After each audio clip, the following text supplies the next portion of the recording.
Welcome to Lab Life with the Air Force Research Laboratory. Hi, I'm Michelle. And I'm Kenneth. Hello, folks. Today we are joined by Dr. Robert Fugate to discuss his astounding career in physics, astrophotography, and how he gained the title Father of Laser Guide Star Adaptive Optics. In 3, 2, 1. Dr. Fugate, we're so excited to have you on the podcast today. Thanks for joining us. Oh, it's exciting to be here. And today we're going to start off our podcast a little bit differently. You have a recording that you captured at a young age that in a long roundabout way is why we're talking to you here today, because it sparked some curiosity to interest. Could you share that with us? Sure.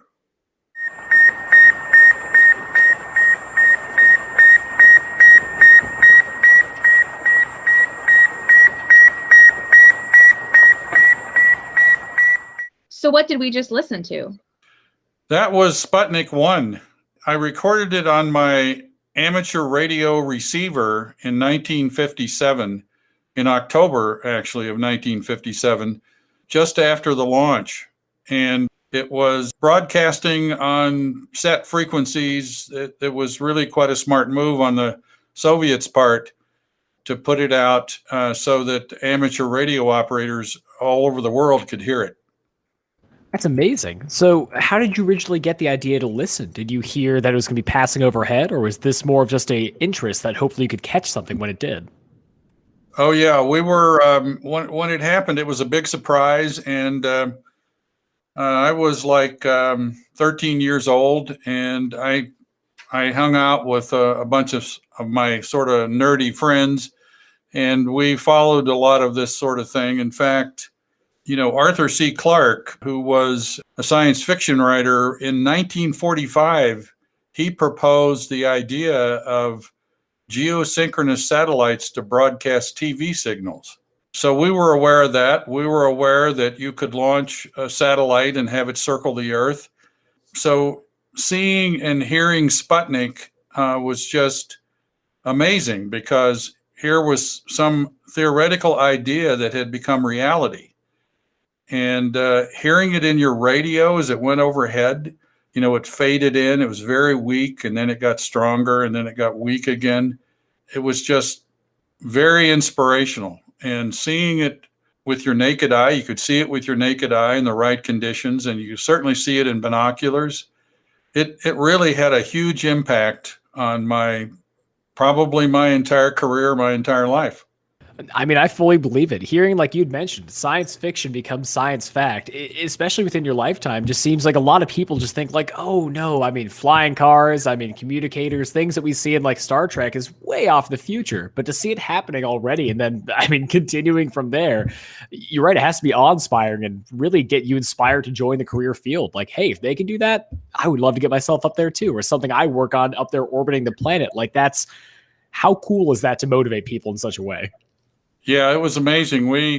Our little group, there were 3 of us, and we immediately started trying to build rockets. And so, you know, we got pretty serious about it. And that was one of the impacts that happened right away was, you know, wow, maybe we ought to understand this stuff better. So I'm glad you mentioned that. There's a very interesting anecdote you shared with us beforehand about these friends that you're working with to make your own rockets, and it involves rocket fuel, a skillet, and a fire. Do you mind sharing that story with us? Okay. We read everything we could sort of get our hands on, and of course there wasn't any internet at the time, so it was all in books or magazines or whatever. And we figured out that if you took an aluminum tube, you could put rocket fuel in it by melting potassium nitrate and sugar in an electric skillet. So when my mom was at work, we got her skillet out and we took it in the backyard.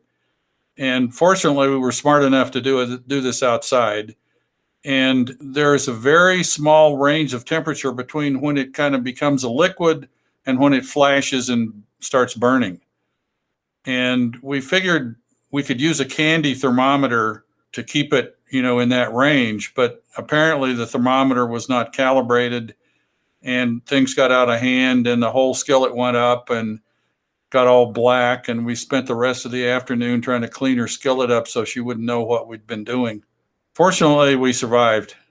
Yes, here to tell the story. I would not recommend if we do have anyone probably listening right now to try that in their backyard with a skillet, let alone children.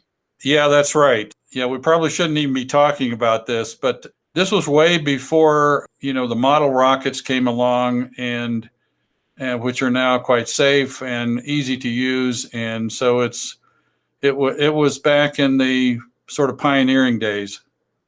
Well, honestly, somebody had to go ahead and do it and then help tell people, hey, we've tested this out. So for these new model rockets, I would try this avenue instead. So, I mean, it gives you a wealth of experience. And like you said here, I'm a cautionary tale for other folks looking to do the same. So glad it all worked out, and glad you guys still had such a cool way to piece together the mystery of how to build it, though. It's cool that you guys actually put in the research and the legwork to almost make something happen. Yeah, we actually, there's a movie called October Sky. What we were doing was pretty much parallel to what's shown in that movie. Homer Hickam was the principal in the movie, and I actually met Homer Hickam, and he wrote a book about it, and I have his autograph in the book. And but it mimicked what we were doing almost exactly. We had a machinist make some nozzles out of steel, and we threaded those into these aluminum pipes, and we finally got the fuel thing working right. And we actually fired off some rockets that disappeared. We couldn't find them. It was a great fun time. And of course, a lot of this we were kind of doing like a lot of kids do without our parents' knowledge, and in semi-secret locations. And I can imagine today, with all the communications and connectivity that kids have, that's probably goes on even more. Well, except that they would have put their attempted rocket launch on TikTok and probably gone viral. So Right. Or another social media platform. There you go. You ended up studying physics in college. What was your work like there?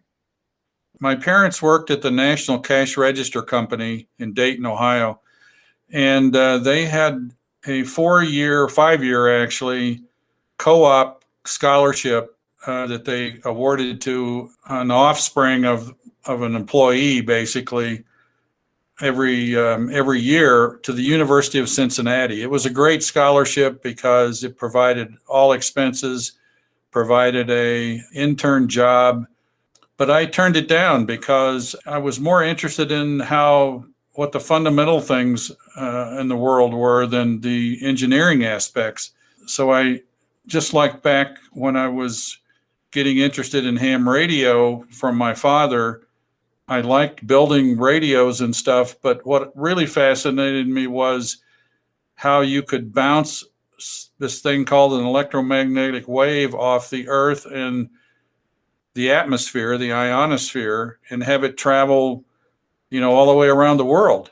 I wanted to do physics as opposed to engineering, and I really was fascinated by some of the things going on at Case Institute of Technology in Cleveland. So I ended up there. And I was fortunate to do a senior thesis while I was there, and actually published the results in a refereed journal as a senior. And also the school had a telescope out east of Cleveland, a 9.5-inch refractor that had been built in the late 1800s, and was a student telescope, and it was part of the Warner Swayze Observatory. So I spent a lot of time out there working on that telescope and learning how to use it and making images of the night sky.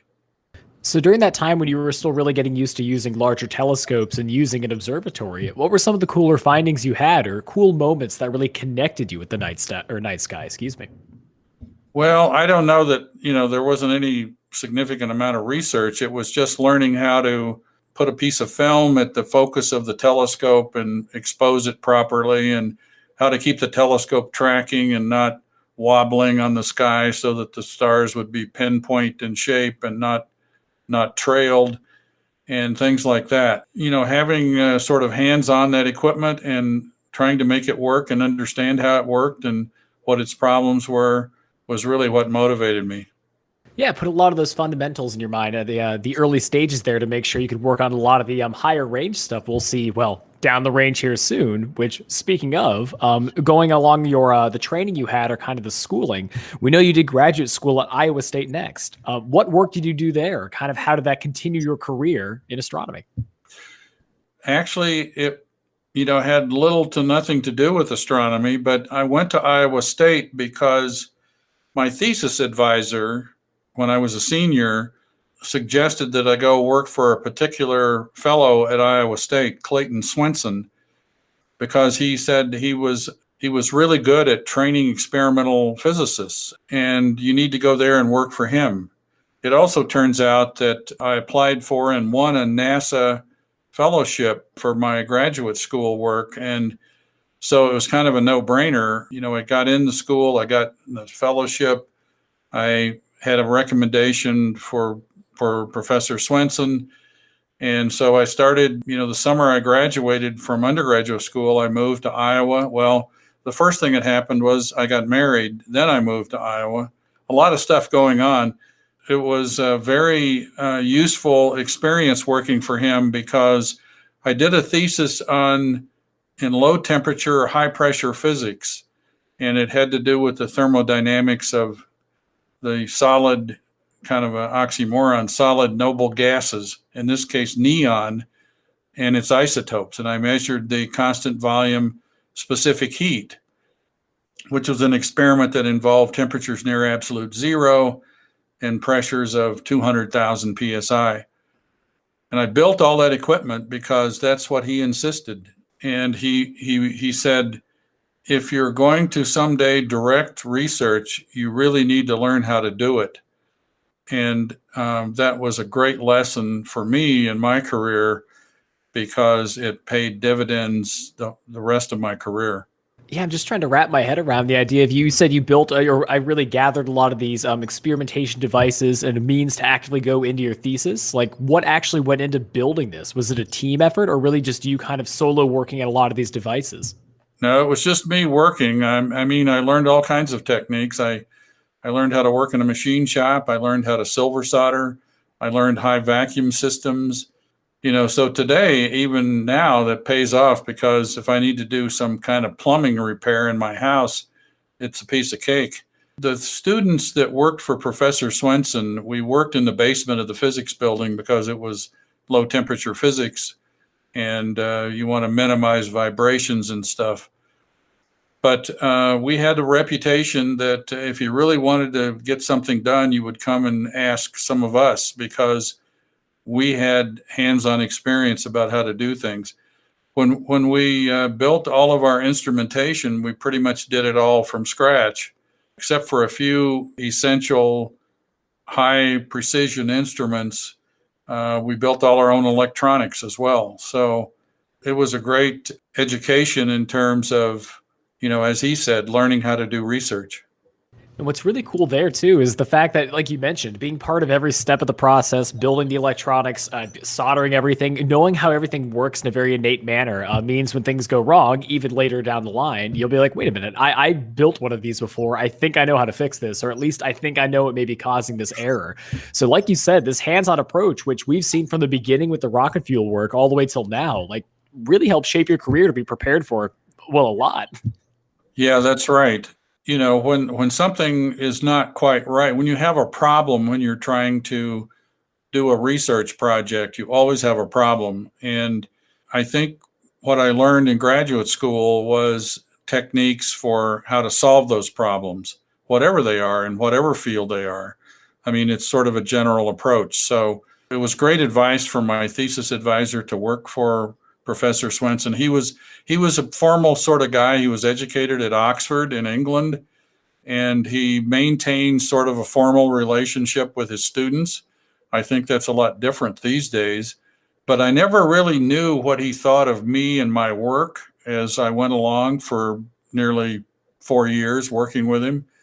But in the end, after I've passed my final oral exam, he told me, the project you did was probably the most difficult of any of my students. And I think there are a lot of my students that couldn't have been as successful as you were. So that was very gratifying to hear from him. And he passed away a couple of years ago, but we maintained our friendship and communication right up until the end. Yeah, to be a physicist at that level and to have somebody like you mentioned give you that accolade and be a mentor and like you mentioned, a colleague and a constituent that you could like rely on and talk to for so many years. I mean, that's indispensable. So, I mean, amazing that all worked out really well for you and that you really found a friend there. It was kind of a golden era for me. So speaking of golden era, we know that shortly after this, you did connect with AFRL, our team, I should say, the Air Force Research Laboratory. Can you kind of go into that story and what happened there?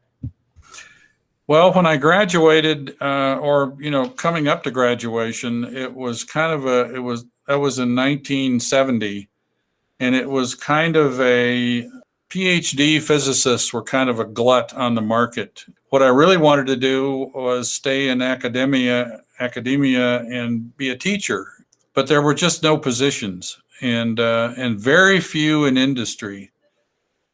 So it turns out there was a really sharp fellow in the Air Force, and he worked at the time what was called the Foreign Technology Division in Dayton at Wright-Patterson. That's the same group that I think is now NAIC, and I'm not National something Aerospace Intelligence Center. I'm not sure I've got the acronym correct. No, you've got it. We colloquially call it NASIC. NASIC, yes. And so he worked there, and he realized that there were a lot of PhDs out there looking for jobs. And so he decided to create 2 positions for PhDs. Now, I'm not quite sure how you specifically say that you need a PhD to fill a position, but somehow he had these 2 positions. And the way I found out about it is what's so funny. My wife's mother was a hairdresser, and one of her clients was the wife of this fellow, E.E. Decker, Elmon Decker at FTD. And she knew that he had created these positions because, he was telling her about it. So when my wife's mother was doing her hair, there was chit chat, and she said, "Boy, my son-in-law is having a hard time finding a job." And that's how the connection got made. And I got the contact information. I was invited to come out for interviews and give a talk. And they made me a job offer, which I accepted. So in December of 1970, I started working at the Foreign Technology Division. But unfortunately, shortly thereafter, I was caught up in a reduction in force action, and I got bumped by, a senior person with seniority. But I had actually been working over at the avionics lab in a laboratory, knowing me wanting to actually get in the lab. So turns out they had a way to have overhires at the avionics lab. So I got a job over there. And I finally got some tenure and then eventually transferred out to Kirtland. So at any rate, talk to your hairdresser about things and that'll help others. Everyone's in the network. You never know who knows someone. Yeah, that's right. Well, then if we jump out to, the Albuquerque, New Mexico area, for our listeners, that's where Kirtland Air Force Base is. And we really want to focus in on the work that you've done that is now known as the Starfire Optical Range. What is the Starfire Optical Range? The Starfire Optical Range, or the SOR as it's called, is an optical test facility, and it's located in a remote part of Kirtland Air Force Base. Kirtland is a very large base. It's, somebody once told me it's, bigger than the District of Columbia. Like a lot of bases out west, it's large, and so it has some remote areas. It is an area where research is done to investigate new methods for imaging satellites. And this all got started back during the Cold War when the Russians, at that time the Soviets, were launching a new satellite every 3 or 4 days. And most of them had some sort of military mission. Well, you can imagine that the US was very interested in understanding and learning what was going on, what they were doing in space. And one way to do that is to try to get a picture or a view of what the shape of the satellite is and what it has on it and what it might be intended for. And so the avionics lab actually had a facility in southern New Mexico at Cloudcroft, 48-inch telescope that they used to try to image satellites.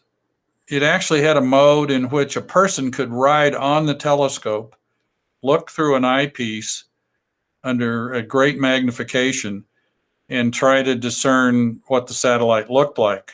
The problem was the atmosphere. The atmosphere causes images, highly magnified images of objects in space, like astronomical objects, or in this case, satellites, to be blurry. One extreme case of that is if you've ever been driving along the road in a hot summer day, you can see heat waves coming up off the road. This is the kind of thing that causes blurry images in telescopes, large apertures and high magnification. So at the SOR, the work continued basically once this idea of adaptive optics came into existence to try and fix this, to form images of satellites.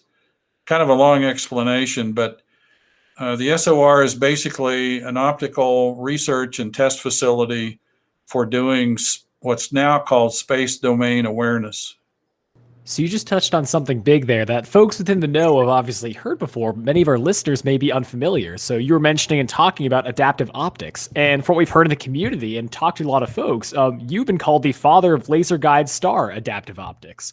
So with that sentence in mind, what exactly is adaptive optics, and how has the work impacted, how's that technology really impacted the world of astronomy?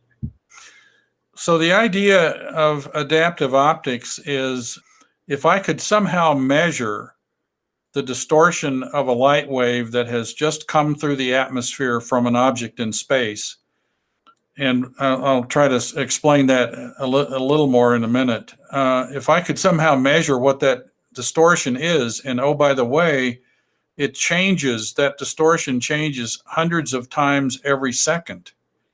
So it's a daunting task to actually make an instantaneous measurement of what it is at this instant. And then if I could somehow impart that distortion on a mirror, think of it as a piece of rubber that you change the shape of. If I could get the distortion that exists because of the atmospheric turbulence on the mirror, then when the wave reflects off the mirror, the distortion is removed. So I have to match up all the bumps and valleys just exactly right on the wavefront in order to remove it. And so that's the idea of adaptive optics. And that process involves analyzing the light coming from the object you're trying to image, and then controlling a mirror that can put the inverse of that distortion on the mirror so that you can remove it. And then the light that goes into your camera off the mirror is essentially restored to what it was like before it entered the atmosphere. The problem is, the distortion is caused by different regions in the atmosphere that have different temperatures. And that causes the light to travel at different speeds. The speed of light in a medium is governed by something called the refractive index. So like glass, for instance, has a refractive index of like 1.5, whereas air has a refractive index of like 1. And a vacuum has a refractive index of exactly 1.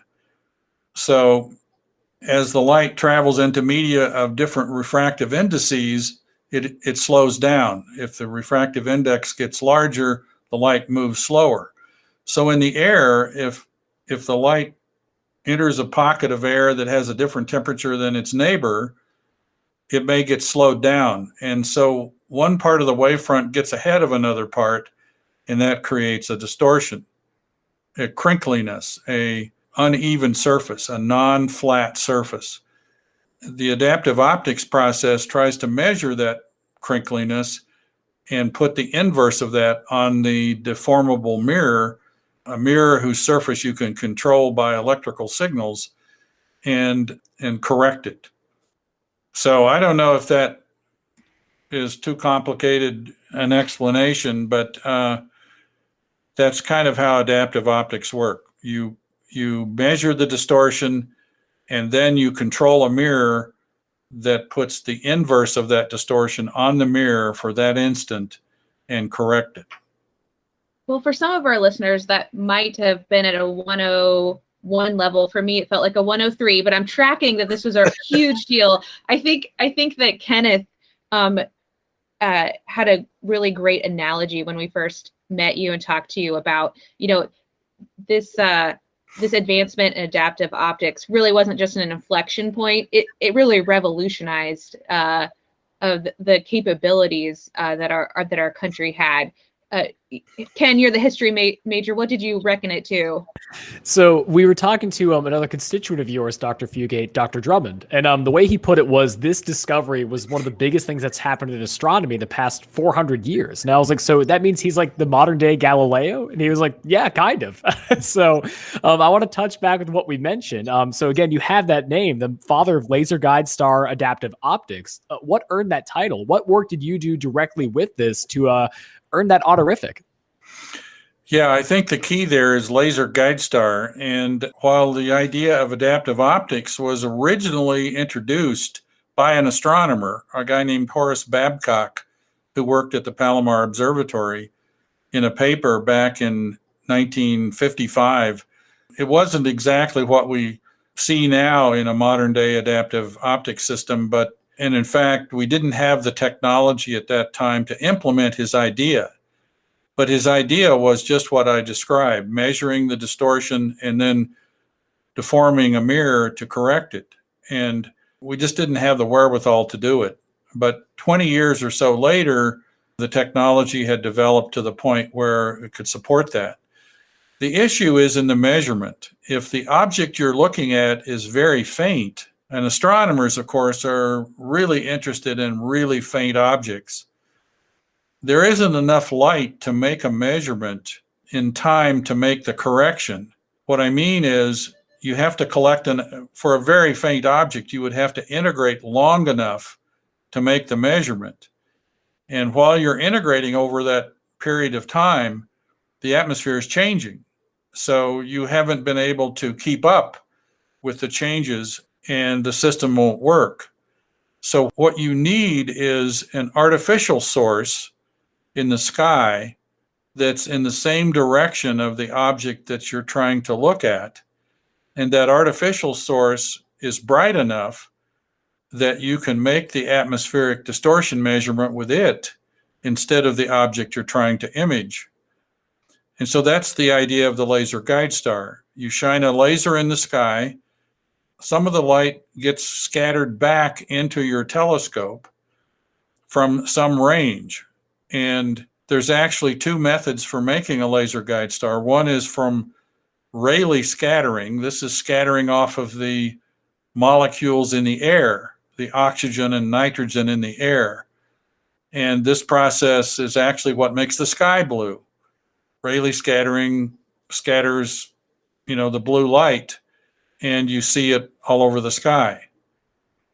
The other approach is to use this layer of sodium atoms that's at 90 kilometers above the Earth and is deposited by grain-sized meteors that constantly bombard the Earth.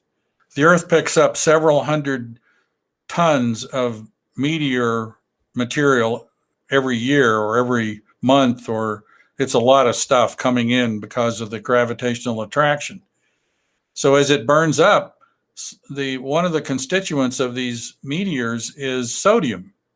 Sodium is light, relatively speaking, and there's nothing else up in the upper atmosphere for it to react with, so it just hangs out. And you can actually see the sodium glow in pictures from the space station. It's a thin orange band above the surface of the Earth, a yellow band of light. So if we could shine a laser into those sodium atoms and make them glow, then we could use the glow from those sodium atoms as a guide star in order to run our adaptive optics. And that's the technology that is now being used by astronomers.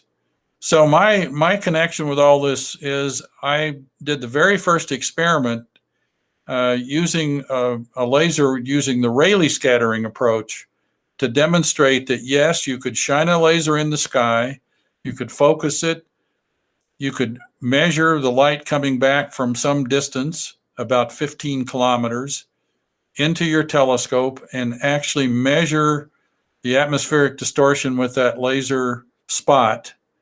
And it does very closely approximate the information I would get if I had light coming from a star. And in that very first experiment, we did it by, in fact, pointing a laser at the star Polaris, because we didn't have a gimbal telescope that we could, point anywhere in the sky. Instead, we had to use basically a nearly fixed star and point a flat mirror at that star so that we could make our comparative measurement between the laser and the star.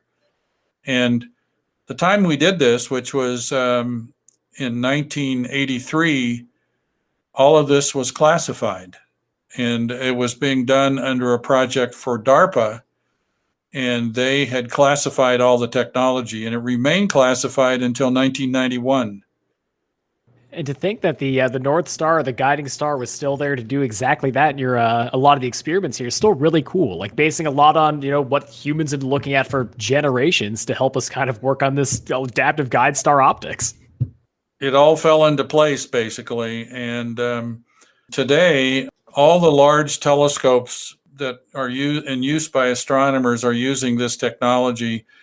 It makes no sense really to build a very large telescope without it, because even if you have a 30-meter telescope and you basically would get the same blurry image that you get out of a 8-inch telescope, you just get that blurry image faster. And that doesn't really do you any good in terms of the science of trying to understand what's going on at the edge of the universe, where you need the resolution and the sensitivity.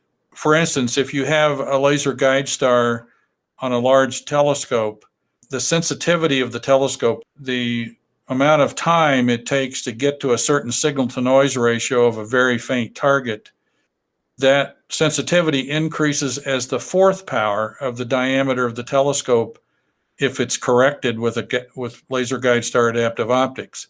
Otherwise, it's the square, just because it's just the area. So that is a huge, huge difference, and it's what makes building these extremely large telescopes physically viable and scientifically relevant. Otherwise, it makes little or no sense to do it. And I want to go back real quick to 83, as you mentioned, when you were actively testing out the Rayleigh scattering and working on this laser guide star adaptive optics. Can we kind of go into your headspace? At that time, did you really feel like when you were here, like this is going to change a lot? Like this technology here is really going to change the game for us. Like, what was it like? I knew that ultimately for the Air Force, for instance, we needed a 4-meter class telescope, and we needed a sodium laser guide star to correct that telescope. But I also knew, and it was my vision, that this would be a huge boon for astronomy. And because the astronomers on the ground have been plagued by atmospheric turbulence since the invention of the telescope. As Jack Drummond said, it's the biggest advance for them in 400 years. And that's why I worked so hard to get the information declassified. And we actually worked almost 2 years, and the sort of demise of the Soviet Union, I think, was what eventually enabled that and got this information out into the astronomy community. And we actually had at Kirtland, we had a big meeting after this was declassified, and the information was presented at the American Astronomical Society meeting in Seattle. We had a meeting at Kirtland, and we had 250 astronomers attend the meeting. And we had 4 nights running, we had tours at the Starfire Optical Range of the Rayleigh Guide Star system in operation. It really kind of got the whole community going.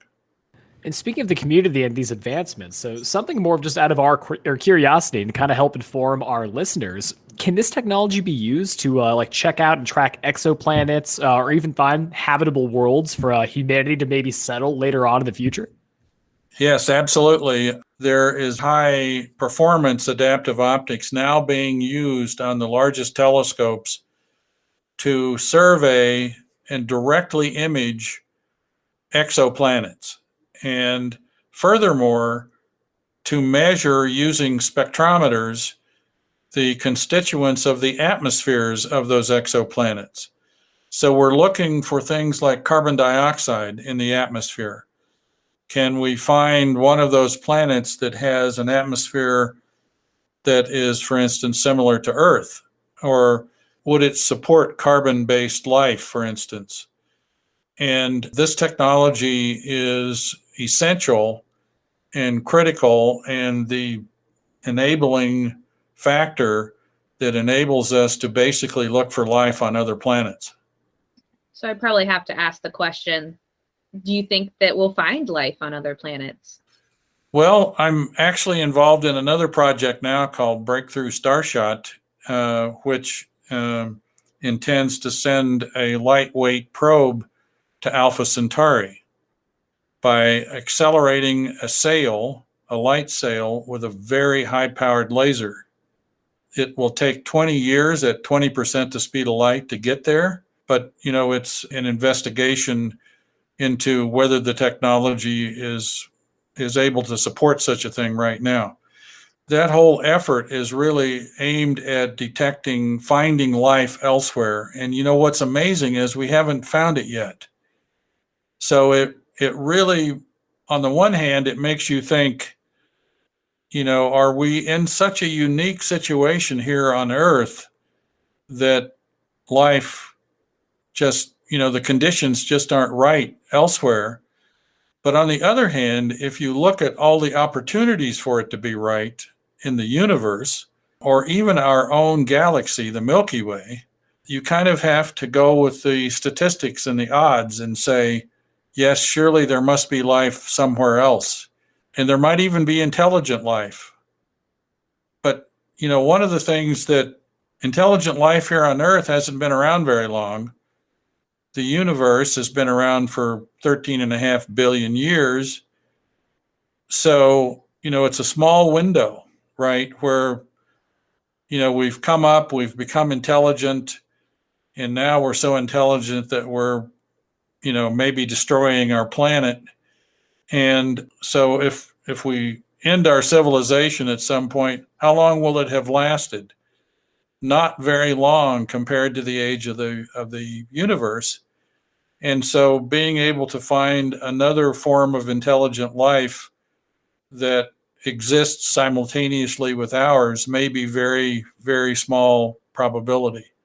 I mean, it's a lot of stuff to think about. And I was kind of mind boggled the first time I was able to image an object with my 4-inch telescope in my backyard that sent light toward that telescope at a time before the sun existed, before our solar system existed. And it just kind of makes you stop and think and try to imagine what's going on. And it's just, mind-boggling. Certainly, the idea that you saw something that passed by your telescope before the sun even existed is crazy. And I think what's cool too about that is like on the obverse is thinking about other folks. Let's say there are other intelligent species looking back at our planet. They're looking at the same refraction where they're like, hey, we're going to see what this looked like 65 million years ago. They're seeing large dinosaurs, other creatures like traipsing across the planet and thinking, hey, this may not be what we see currently, but that's what the way the Earth appears to them. So it's crazy to think what others might be seeing had they been looking at Earth wherever they may be. Yeah, that's right. We recently had an object come through our solar system that was from outside our solar system. And it had a weird shape and it had certain characteristics. And a few people actually believe was, an extraterrestrial intelligent, built by some intelligent life form, because it didn't really match some of the naturally occurring objects that we're familiar with that we see in our solar system. So, but it could have been from billions of years ago. If that were really true, I mean, it could have been from some dead civilization. Yeah, if that were the case, I mean, we talked about it in the beforehand, or many people are discussed. It's kind of like Voyager, sending it out there and seeing who knows who's going to find it when. If humanity's still here, like you mentioned, or maybe we've already populated the stars and we'll find it later on. Like, hey, this is a time capsule of a time far, far before our own. And to think about the vastness of space and how, like you'd mentioned, something can travel for billions of years, it sets into a different perspective. A lot of the work we're doing up there, it's a very long form, to say the least.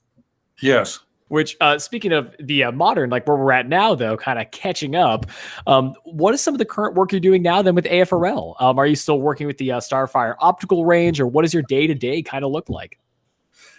Yeah, I'm still working out at the SOR, but very sparsely.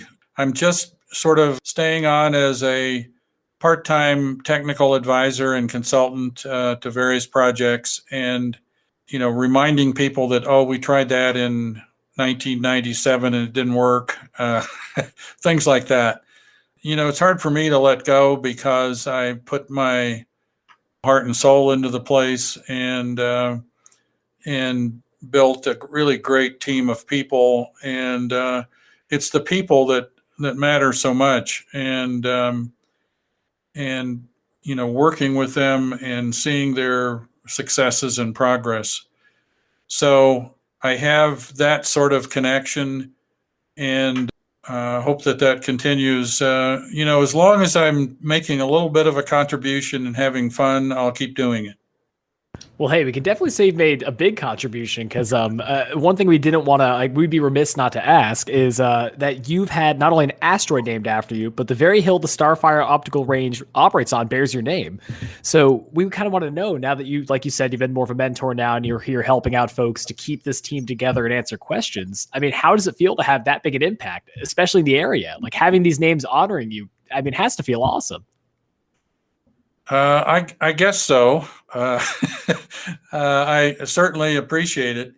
I think the thing that I'm just really, every time I see, for instance, in the news, in the science news, the reporting of some new discovery by astronomers, if I start digging into that, I usually find out that they made the discovery because they were using adaptive optics or laser guide star adaptive optics.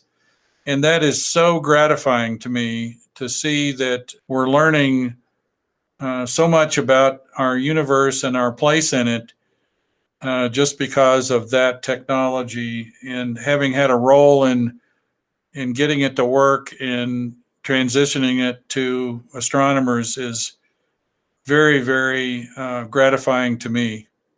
As it should be. Again, like, there's a reason that there's so many people want to honor your name, and especially the team you worked with, because it's well more than deserved. And to see, like you said, the impacts it's still having here, even though it's only been out for a couple of years, I mean, we know this is really going to keep changing things down the road, and hopefully someday find that exoplanet where we can all go hang out and party. Yeah, that's an interesting concept, and getting to these places is not going to be easy.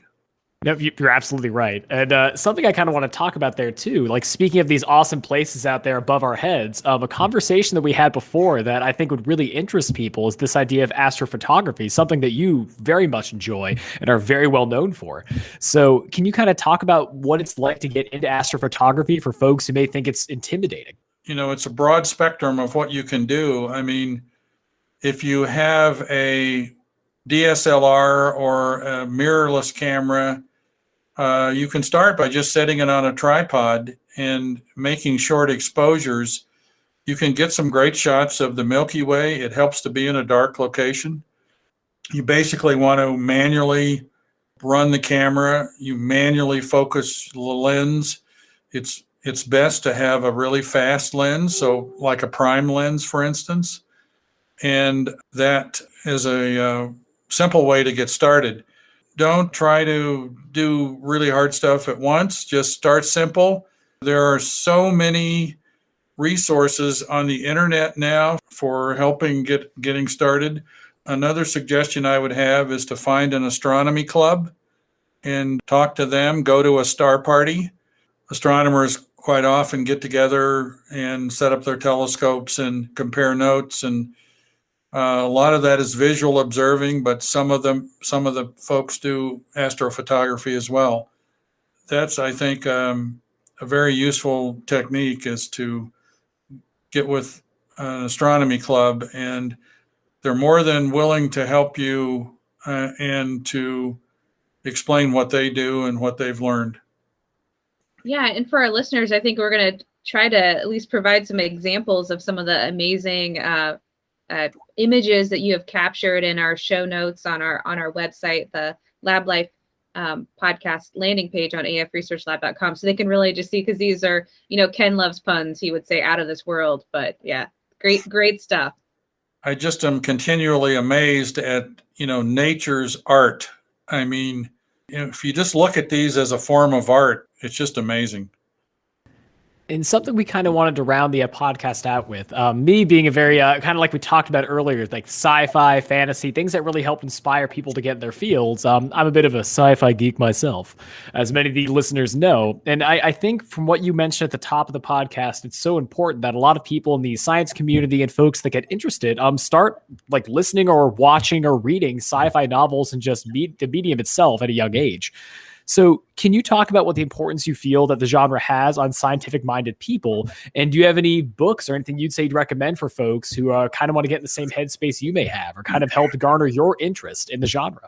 I haven't recently, I guess since I actually started working full-time, been into the science fiction community much. But back in the 1950s, when I was, a kid, it was a big deal. And the typical names that come up are Arthur C. Clarke, of course, Isaac Asimov, Ray Bradbury, Robert Heinlein. Those are the big names I remember.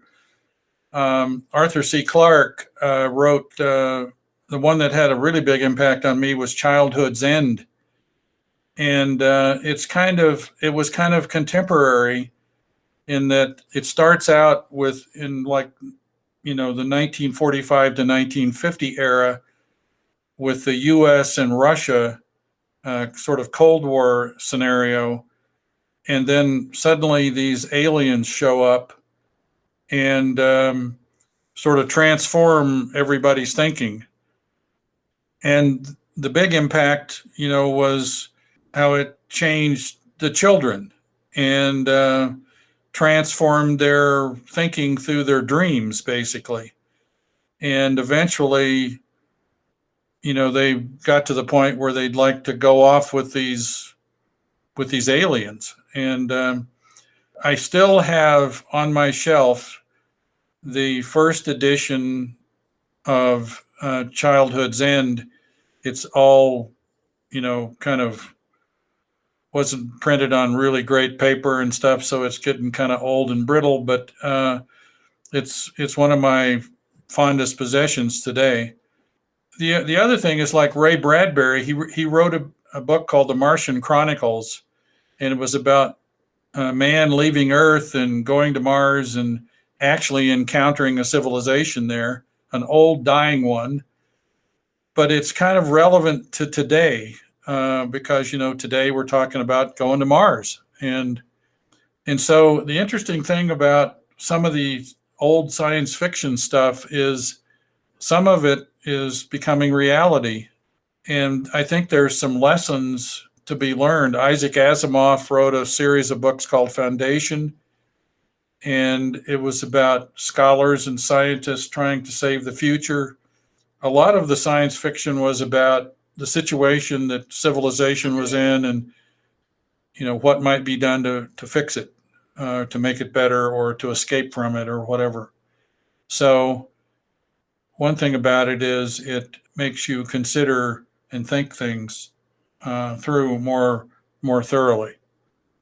I completely agree. I mean, I'm glad you mentioned it. My favorite sci-fi novel outside of Frank Herbert's Dune will always be Childhood's End. So very cool plug if people haven't already read it. And definitely make sure if you want to be inspired, like you said, and think about things a little differently and possibly dream of the future, sci-fi is a way to do it.